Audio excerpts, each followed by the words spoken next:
ऐसे हमारे आगे आइए लक्ष्मण जी, श्री लक्ष्मण यादव रेवाड़ी, ताली बजाइए जोर से जरा। डॉक्टर कृष्ण कुमार जी बावल से, श्री अनिल यादव जी कोसली से, तीनों के लिए जोर से ताली बजाइए जरा।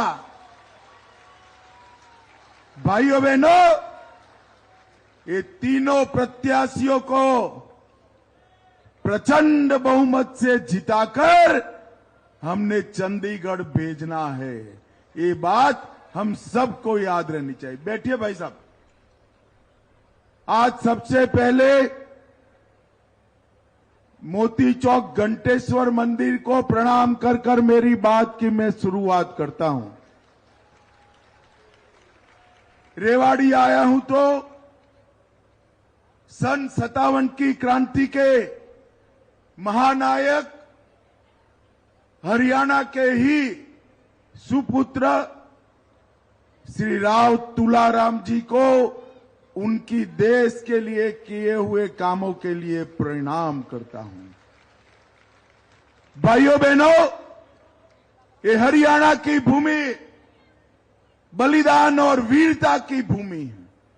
ये हरियाणा की भूमि ज्ञान, अध्यात्म और गीता की भूमि है। ये हरियाणा की भूमि शक्ति और समृद्धि की भूमि है। ये हरियाणा की भूमि से हम सब गुजरात से आते हैं। हमारे यहां गुजरात में हरियाणा, पंजाब उसको बड़े सम्मान से देखते हैं, क्योंकि हरियाणा ये भूमि है जिसकी माताओं ने सेना में हर 10वां जवान हरियाणा का लाल भेजने का काम किया है। आज देश की सीमाएं सुरक्षित है, जम्मू कश्मीर सुरक्षित है, तो इसमें हमारे हरियाणा के जवानों का बलिदान, वीरता और शौर्य शामिल है। भाइयों बहनों, आज मैं यहां आया हूं तब मुझे याद है मोदी जी ने 2014 के प्रचार की शुरुआत यही हरियाणा से की थी, यहीं से की थी। और उन्होंने वादा किया था कि 40 साल से 1 रैंक 1 पेंशन का जो मांग हमारे सेना के जवानों का, उनके परिवारजनों का है, उसको हम पूरा करेंगे। इंदिरा गांधी से लेकर सोनिया गांधी तक 40 साल तक कांग्रेस ने वादा पूरा नहीं किया। आपने मोदी जी को प्रधानमंत्री बनाया। मोदी जी ने 2015 में 1 रैंक 1 पेंशन देने का काम कर दिया। और आज 1 महीने पहले 1 रैंक 1 पेंशन का तीसरा वर्जन भी लागू करने का काम हमारे प्रिय नेता नरेंद्र मोदी जी ने किया है। भाइयों बहनों, ये कांग्रेस हमेशा सेना का अपमान करती है। यही कांग्रेस पार्टी है जिसने सेना अध्यक्ष को गुंडा कहने का दुस्साहस किया था। कांग्रेस ने कभी सेना का सम्मान नहीं किया।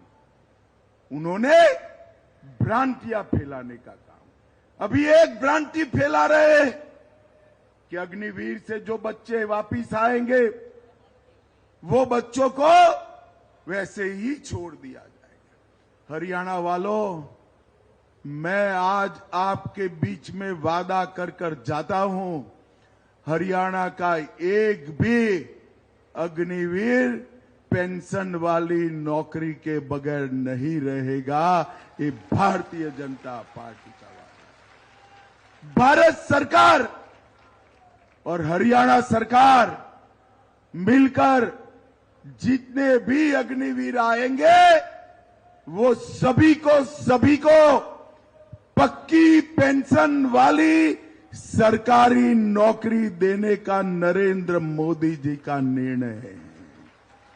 और भाइयों बहनों, ये राहुल बाबा, उनको कोई काम नहीं है, अफवाह फैलाने के बगैर कोई काम नहीं करते हैं। और इसीलिए हमारा हरियाणा इतना पिछड़ गया था। कांग्रेस की सरकारें चलती थी, एक मुख्यमंत्री आता था तो एक जिले का काम होता था और भ्रष्टाचार बढ़ जाता था। दूसरा मुख्यमंत्री आता था तो दूसरे जिले का काम होता था और गुंडागर्दी बढ़ जाती थी। भाजपा की सरकार आई, पूरे हरियाणा की सरकार आई, 36 बिरादरी का विकास करने का काम हमारी भारतीय जनता पार्टी ने किया। और ये 10 साल के अंदर हरियाणा में भ्रष्टाचार का नामो निशान समाप्त कर दिया।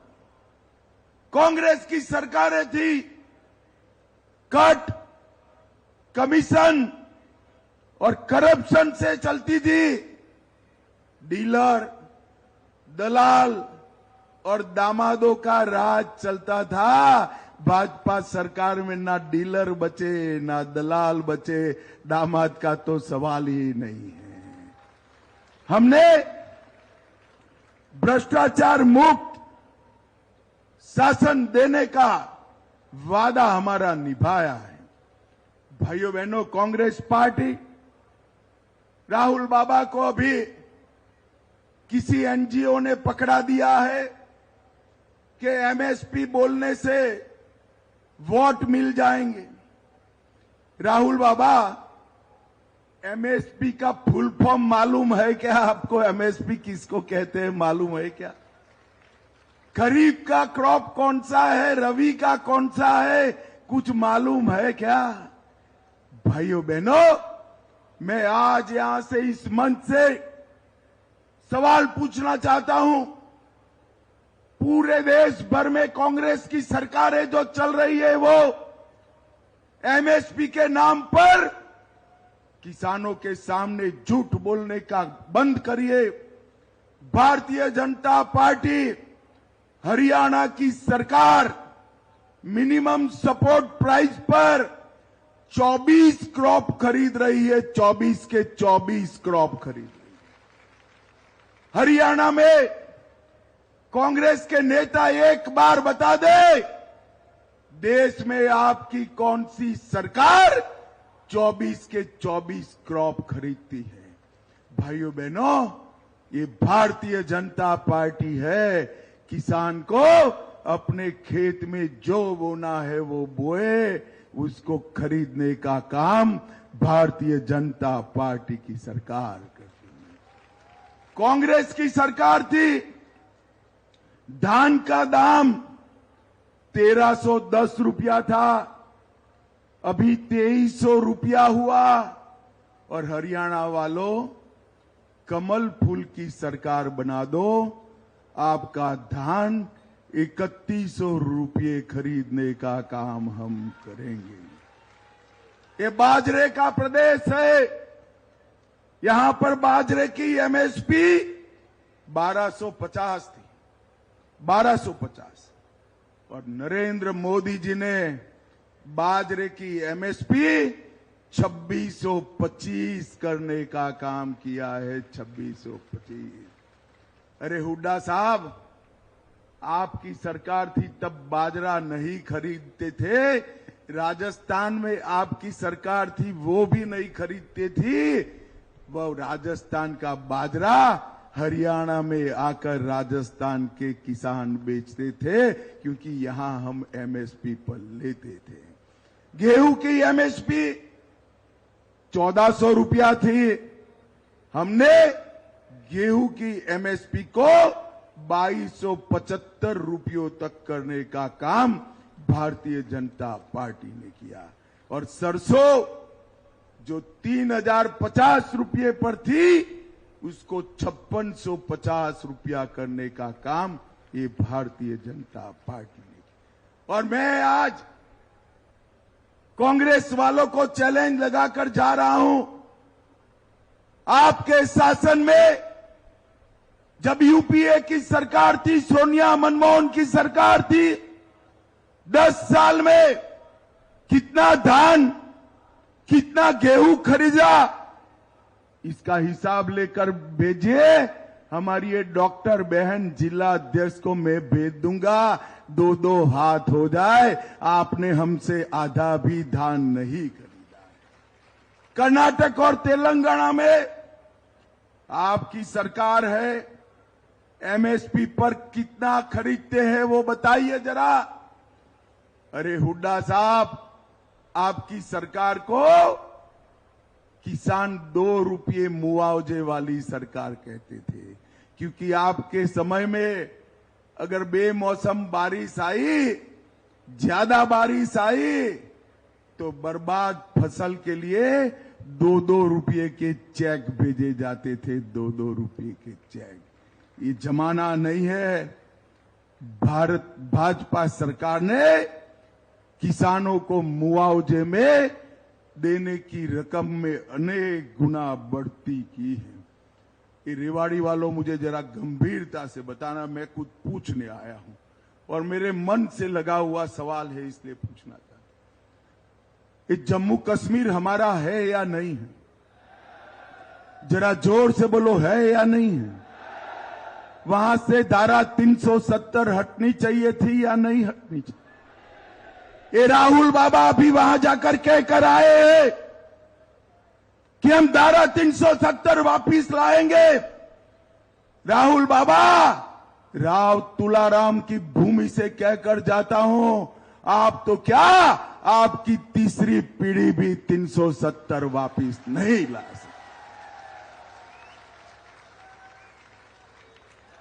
ये कश्मीर हमारा है और इस पर आंख उठाकर कोई देख नहीं सकता। भाइयों बहनों, एक कहते हैं वहां जाकर कहते हैं कि हम सारे टेररिस्ट और पत्थरबाजों को जेल से छोड़ देंगे। क्या मजाक बना रखा है? 40-40 हजार लोग जम्मू कश्मीर में मारे गए, हमारे सेना के जवान शहीद हो गए और आप उनको छोड़ दोगे? अरे राहुल बाबा, हिम्मत हो तो हरियाणा में आकर वो ही भाषण करिए जरा।